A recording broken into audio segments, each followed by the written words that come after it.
내 수술비 700만 원은 없다던 아들.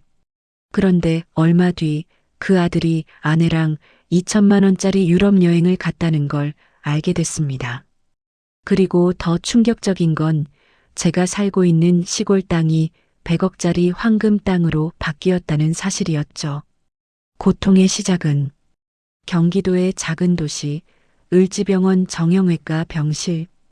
희뿌연 소독약 냄새가 코끝을 자극하는 이곳에서 박노인은 천장을 바라보며 누워 있었다. 73년을 살아온 그의 다리는 이제 더 이상 그를 지탱해 줄 수 없었다. 무릎 연골이 완전히 닳아 없어졌습니다. 인공관절 수술을 하지 않으면 평생 걸을 수 없어요. 의사의 말은 마치 사형 선고처럼 들렸다. 평생을 땅과 함께 살아온 농부에게 걷지 못한다는 것은 삶의 근간이 무너지는 것과 같았다. 하지만 더 충격적인 것은 수술비였다. 700만 원 정도 들 것 같습니다. 700만 원. 박노인에게는 천문학적인 돈이었다.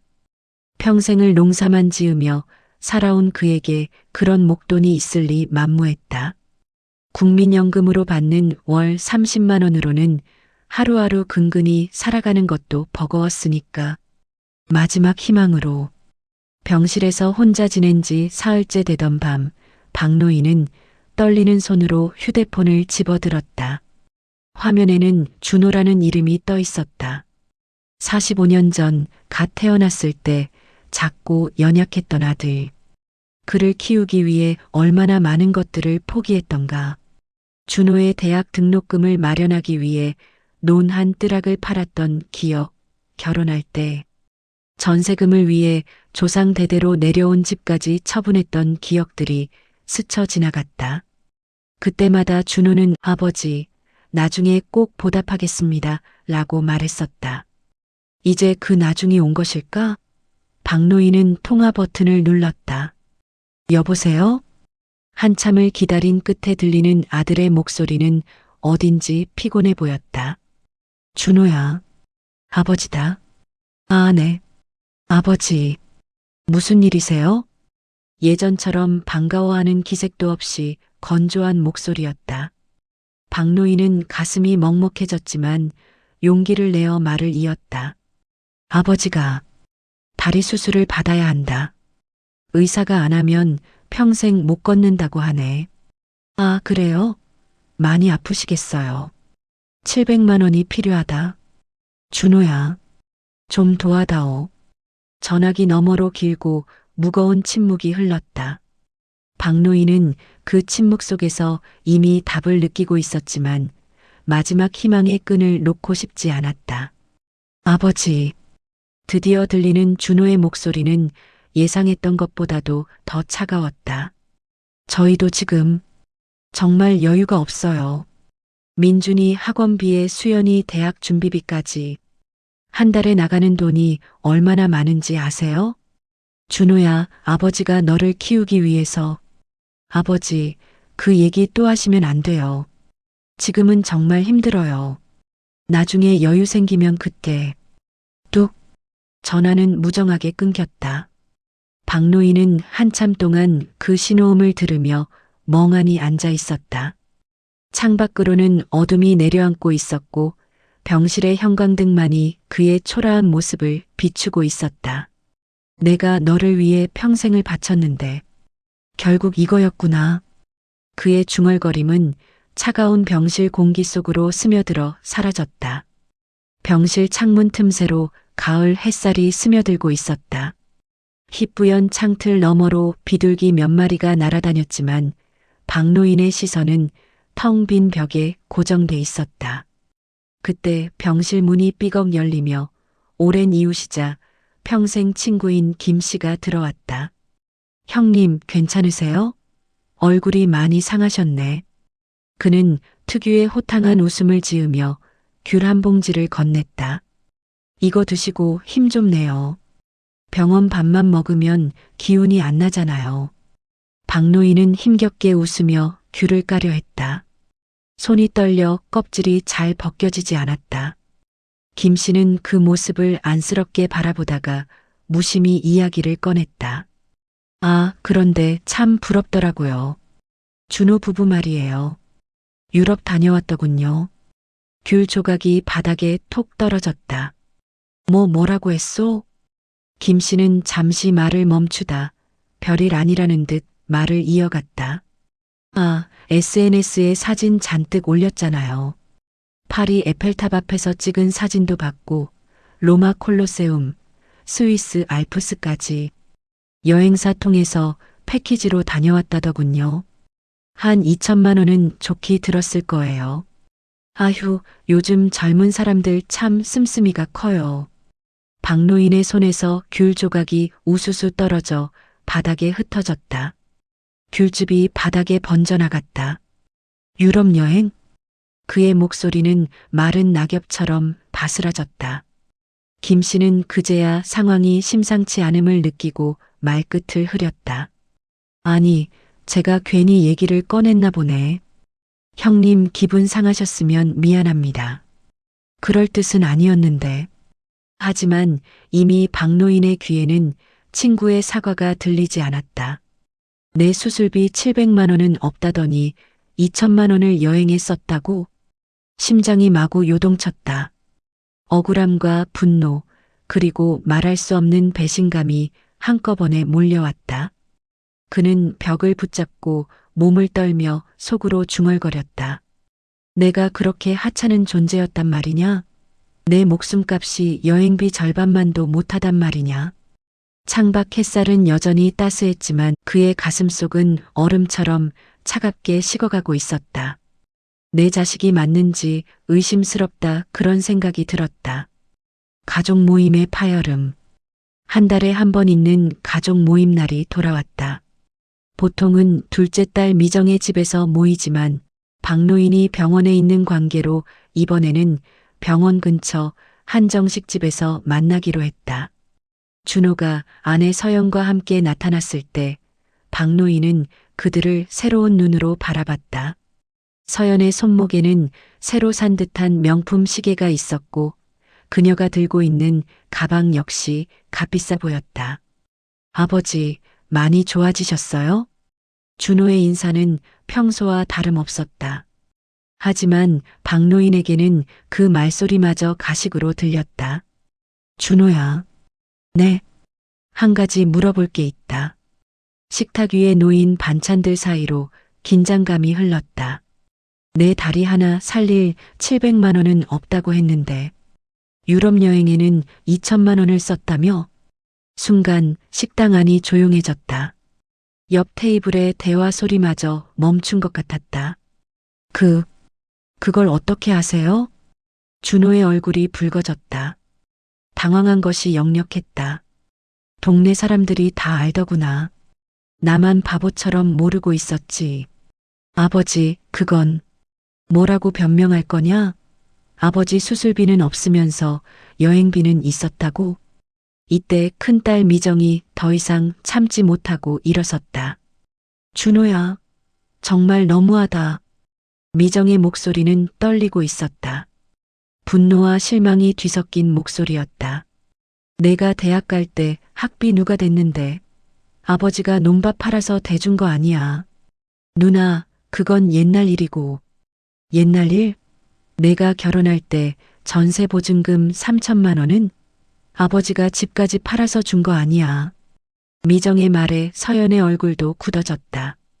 언니, 그때는 그때고 지금은 지금이에요. 저희도 살기 바빠요. 살기 바빠? 그럼 유럽 여행은 뭐야? 명품 쇼핑은 뭐고? 그건 저희가 번 돈으로 한 거예요. 서연의 목소리가 날카로워졌다. 폭발하는 진실. 자기가 번 돈? 이번에는 박노인이 입을 열었다. 그의 목소리는 차갑고 조용했다. 그 돈이 어디서 나왔는지 아느냐? 내가 평생 모은 재산을 너에게 다 줬기 때문에 가능한 일이었다. 아버지, 그건 조용히 해. 박노인의 목소리가 처음으로 높아졌다. 식당의 다른 손님들이 쳐다볼 정도였다. 내가 너희를 위해 평생을 바쳤다. 먹고 싶은 것도 참고, 입고 싶은 것도 참고, 오직 너희만을 위해서 살아왔다. 준호와 서연은 말없이 고개를 숙이고 있었다. 그런데 고작 700만 원을 부탁했을 뿐인데 여유가 없다고? 너희에게 나는 그 정도 가치도 없는 사람이냐? 아버지까지 평생 책임져야 합니까? 마침내 준호가 폭발했다. 저도 제 가족 챙기기 바빠요. 아이들 교육비에 생활비까지. 정말 여유가 없다고요. 평생 책임? 고작 700만 원이 평생 책임이더냐?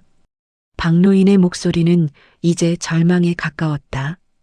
그 순간 가족이라는 이름으로 묶여있던 모든 가면이 벗겨졌다. 피보다 얇은 이익의 벽이 적나라하게 드러나는 순간이었다. 병실을 나와 몇 주 뒤 마침내 가족들이 한자리에 모였다. 이유는 단순했다. 오상철의 병원비와 향후 생활 문제를 어떻게 할 것인가를 논의하기 위해서였다. 시골집 마당에 모여든 사람들 아들 준호 내외, 큰딸 미정, 둘째 딸 혜정 모두의 얼굴에는 묘한 긴장감이 흐르고 있었다. 서로의 눈빛을 피한 채 괜히 핸드폰을 만지작거리거나 물잔을 만지작거렸다. 그러다 결국 먼저 입을 연 사람은 박노인, 오상철의 평생 친구이자 이웃이었다. 그는 오상철 대신 이 자리에 함께 있었다. 오상철이 직접 말을 꺼내면 더 큰 상처만 남을 것 같았기 때문이다. 박노인은 굳은 목소리로 준호를 바라보았다. 내 다리 하나 살릴 돈은 없다더니 여행엔 2천만 원을 썼다며? 그 말이 떨어지자 순간 공기가 얼어붙었다. 방 안은 마치 시한폭탄을 껴안은 듯 무거운 침묵이 흘렀다. 준호는 얼굴이 확 붉어졌다. 손바닥에 힘을 꽉 주며 떨리는 목소리로 외쳤다. 그건 제 돈이에요. 제가 일해서 번 돈으로 제 아내와 다녀온 겁니다. 아버지까지 평생 책임져야 합니까? 탁자 위에 놓인 물컵이 덜컥 울렸다. 혀끝에서 쓴맛이 번지듯 방 안은 싸늘한 기운으로 가득 찼다. 그러자 참다 못한 큰딸 미정이 자리에서 벌떡 일어나 소리쳤다. 뭐라고? 내 돈? 내가 가진 게 다 누구 덕인데 그렇게 큰 소리를 쳐? 아버지가 새벽마다 일 나가신 돈으로 내 학비 대줬고 집 팔아서 내 결혼 자금 마련해 준 거 아니야? 내가 혼자 일군 거라고 착각하지 마. 미정의 목소리는 울분으로 떨렸고 그 눈가에는 금세 눈물이 맺혔다. 준호는 잠시 말문이 막히더니 억울하다는 듯 소리쳤다. 그건 과거고 지금은 제 삶이에요. 저는 제 가족을 지켜야 합니다. 제 아내, 제 아이. 언제까지 부모 탓만 하고 살아야 합니까? 순간 둘째 딸 혜정도 끼어들었다. 민수야, 내 말이 틀리진 않지만 그렇다고 아버지를 그렇게 내칠 수 있니? 지금 병원비가 없어 고통받고 계신데 내가 어떻게 그럴 수 있어?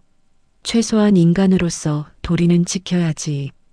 그러자 준호의 아내가 조용히 입을 열었다. 그 목소리에는 은근한 비웃음이 섞여 있었다. 저희도 힘들어요. 남들이야 겉으로 보기엔 여유 있어 보일지 몰라도 대출도 많고 애 학원비에 생활비에 게다가 여행은 우리 둘이서 오랫동안 계획한 거예요. 그걸 가지고 왜 문제 삼으세요? 박노인은 눈살을 찌푸리며 중간에서 손바닥을 탁 내리쳤다. 여행을 문제 삼는 게 아니야. 하지만 내 아버지가 수술을 못 받아 다리를 못 쓰게 될 수도 있었는데 그 돈을 쓰지 않았다는 게 문제지. 부모는 평생 너희를 위해 희생했는데 자식이 돌아서서 이렇게 말하니 참담하다. 그러자 준호는 더 이상 참지 못하고 폭발했다. 저도 희생했어요. 아버지가 시골 땅에만 매달려 도시에 집 한 채 마련하지 못했을 때 저도 불안했고 제 아내도 고생했어요. 저한테 왜 희생만 요구합니까? 저도 인간이에요. 그 말이 떨어지자 큰딸 미정의 얼굴이 창백해졌다.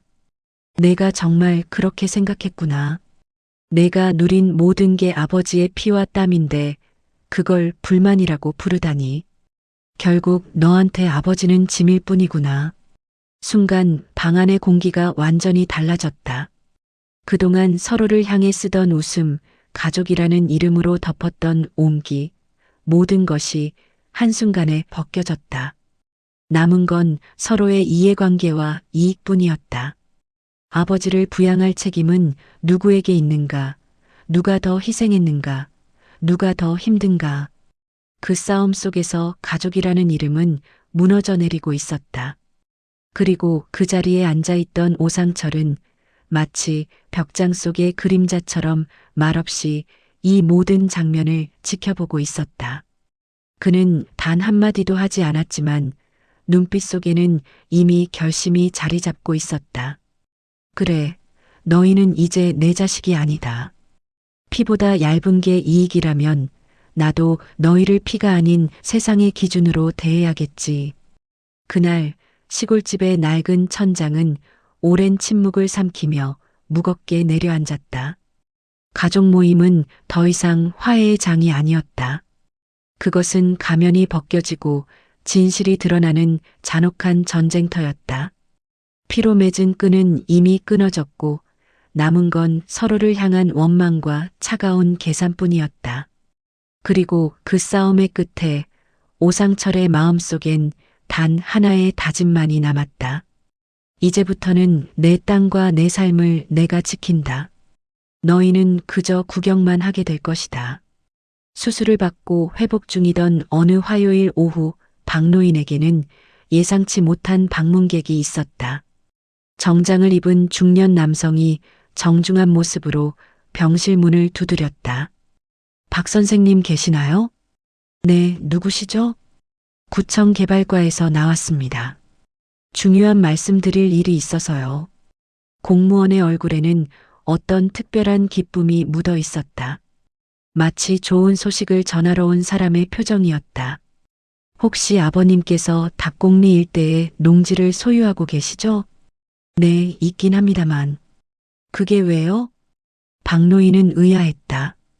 그 땅은 30년 전 아버지에게서 물려받은 것으로 지금은 거의 쓸모없는 땅이라고 생각하고 있었다. 자식들조차 그런 시골 땅 가지고 있어 뭐해요? 라며 처분하라고 말하던 땅이었다. 축하드립니다. 공무원의 말에 박노인은 더욱 당황했다. 네. 그 지역이 신도시 개발구역으로 최종 확정됐습니다. GTX 연장선과 신도시 조성 사업이 동시에 진행될 예정이에요. 100억의 충격. 보상가액을 대략 계산해 봤는데요. 공무원은 서류를 펼치며 계산기를 두드렸다. 최소 100억 원은 될 것 같습니다. 박노인은 귀를 의심했다. 100억이라고요? 네. 정확한 감정가는 나와봐야 하겠지만 평당 보상가와 면적을 고려하면 그 정도는 확실할 것 같아요. 운이 정말 좋으셨네요. 100억 원. 그 숫자가 박노인의 머릿속에서 맴돌았다. 평생을 살아도 상상해 본 적 없는 돈이었다. 언제쯤 받을 수 있나요? 보상 절차가 시작되면 6개월 정도 걸릴 것 같습니다. 하지만 일단 확정된 것이니 축하드려도 될 것 같아요. 공무원이 떠난 후 박노인은 한참 동안 멍하니 앉아 있었다. 평생을 지켜온 시골 땅, 자식들마저 쓸모없는 땅이라며 무시했던 그 땅이 황금 땅으로 변한 것이었다. 쓴웃음의 깨달음. 100억?